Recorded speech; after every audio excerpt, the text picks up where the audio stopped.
And this is one of my favorite topics. It seems like it's a topic that's important to lots of you too.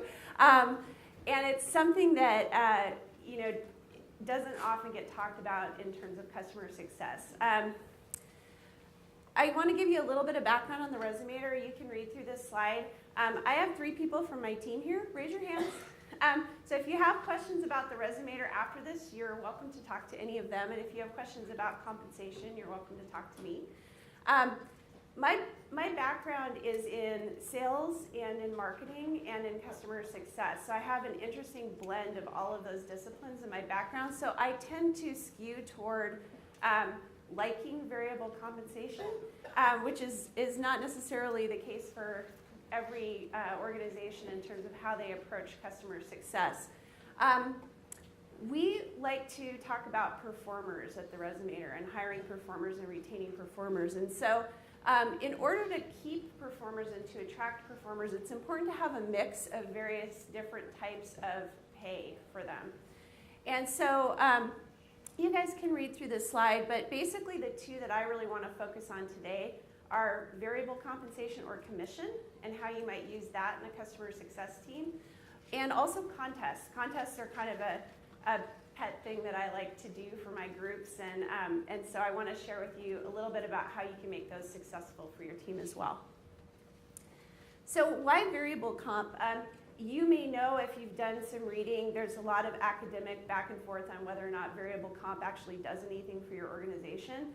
Like I said before, I come from the sales perspective, so I think it does, and I've actually seen it work in a lot of customer success organizations. And so it's really the devil's in the details, and how you implement it is really what makes the difference. The things that argue for variable comp, I think, is it motivates your people. It helps you focus them on the things that are important for your company and for your team. And it also rewards your performers. Performers come into your organization and they want to do good things, and they want to know that they're succeeding and that they're helping the company. And if they're doing that, variable comp is a great way to reward them. So as you're thinking about whether or not to do variable comp for your team and how to maybe implement it, these are some things that I have found are really important to consider. So first of all, consider your results that you're after as well as the behavior. Oftentimes people put together variable comp plans and really focus just on the results that they're after. You also have to think through the behavior that you're trying to drive, because you can inadvertently drive really bad behavior by putting together a bad plan. I had a team that I was building a comp plan for at one point, and I did not do a good job of thinking through all the various things that they could do to try to achieve their plan. It was an account management team, and I built a plan that was based on them getting renewals, and that was it. And it was getting renewals by the end of the month.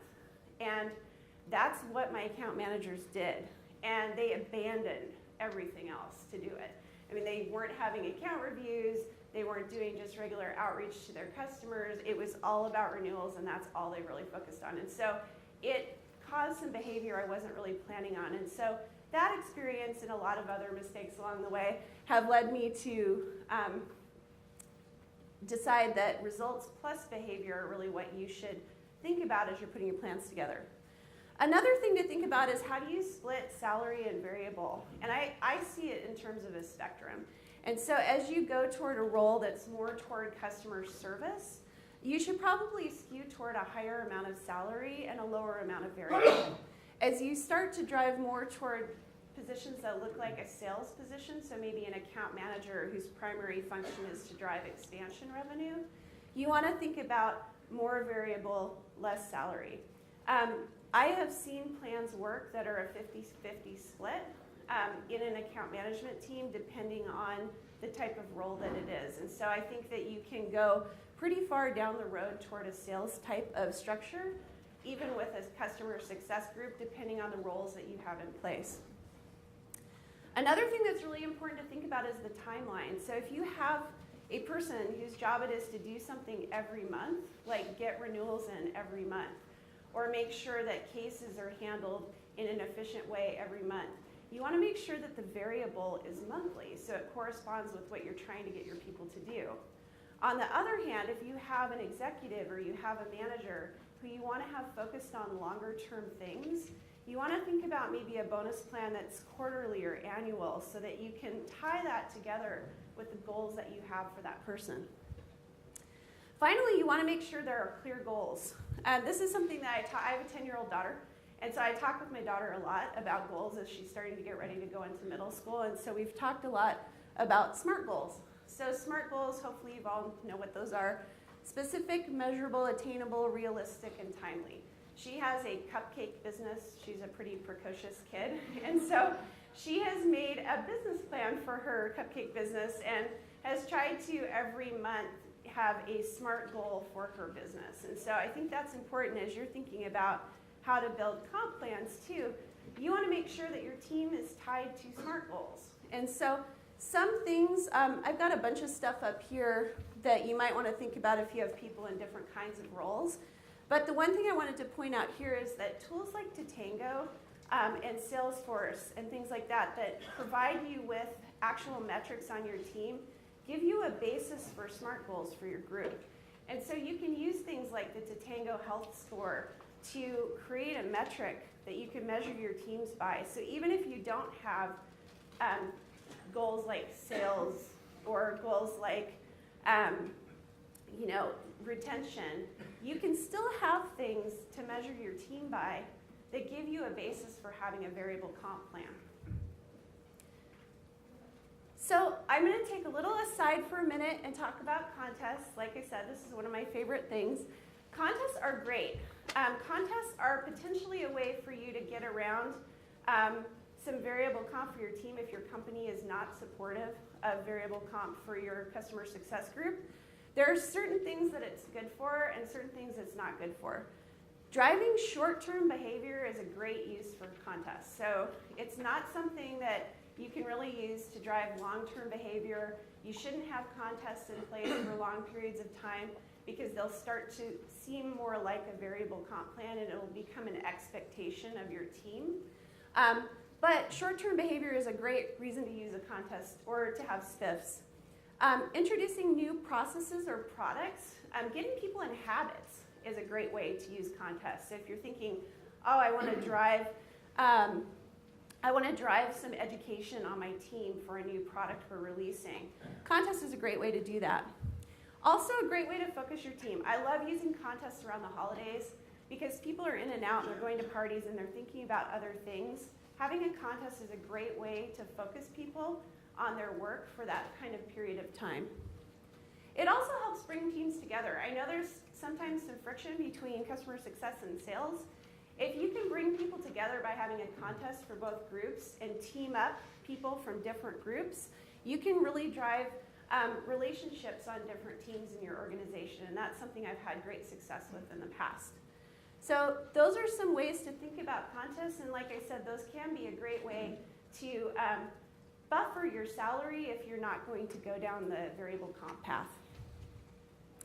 So I want to share a little bit with you guys about how we structure our team. So our account managers are 2/3 salary, 1/3 variable. We pay monthly because we have monthly expectations for people to perform in that group. We commission based on people signing, our account managers signing people up on annual plans. That's going to shift. We actually were not in the boat that Jeremy was in. We were not signing people up initially on annual plans, and so we started having churn right away. So we're in the process of trying to get as many people as are happy with our service onto plans right now. So that's a big focus for this year. This is going to change as we transition into next year and we have more of a retention focus for the group. Technical support is 100% salary. We pay toward the high end of the range for the region. And we do that because we want to have those people be very focused on the customers and not have to worry about variable comp. We do a lot of contests and group events in that group.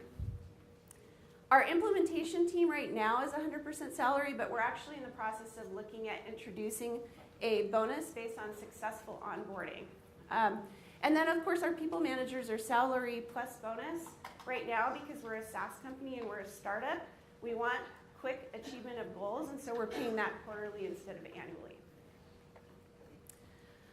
So results that we've gotten from our comp plan, and I have to say, just to give you guys a little bit of reality, it took a while to arrive at these comp plans, so there was a lot of iterations of those. That's normal. So if you're in a position where you've maybe had to think about variable comp and it's changed a few times, don't worry about that. That's typical. What we've been able to do, though, with our commission plan for the account managers is significantly de-risk our customer base in a very short period of time, which is cool.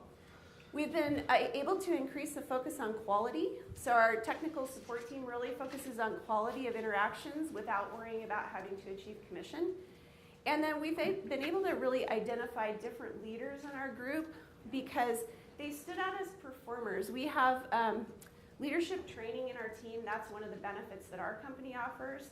And that helps us identify future leaders and move them up through the ranks. So that's all I had. If you have questions, I think we're going to do Q&A if we have just time. Just a couple minutes for Q&A. Okay. Jeremy, if you could come back up. Thanks. Who's got a question behind the pillar on the left? Your last slide, you said your account managers, you put them on a variable plan and you increased churn by 13%? No, we've decreased churn? decreased, yeah. No, other direction.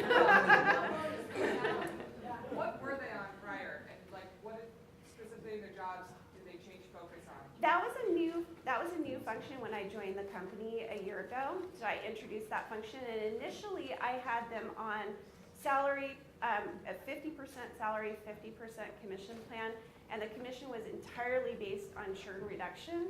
What I shifted them to was 2/3 salary, 1/3 commission, and the commission is based on getting people onto annual plans. So I kind of shifted from the overall goal of reducing churn to an actual tactical goal of getting people on to annual plans, which does reduce churn for us. Yes? Right. You mentioned that group says technical support. What types of behavior do you incentivize? I'm sorry, what, can you repeat that? The technical support, you mentioned that you do group incentives.